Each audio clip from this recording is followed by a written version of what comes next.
Hi guys!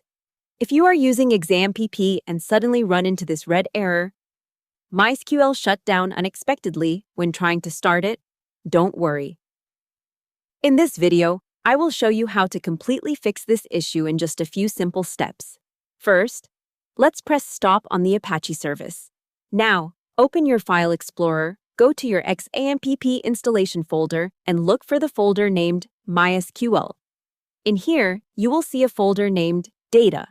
Right-click on it and rename it to Data Old to safely keep your original database files. Next, copy the backup folder located just above it, paste it right here, and rename this new folder to Data. This will be our new clean database folder. Now, open the Data Old folder.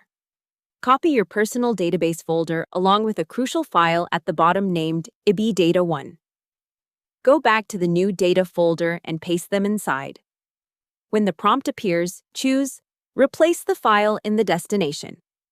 Inside this new data folder, find the files named ib_logfile0, ib_logfile1, and multi-master.info. Select all of them and delete them to prevent any system conflicts. Finally, go back to your XAMPP control panel. Click Start for both Apache and MySQL. As you can see, MySQL is now running successfully with a green background. Good luck, and thanks for watching.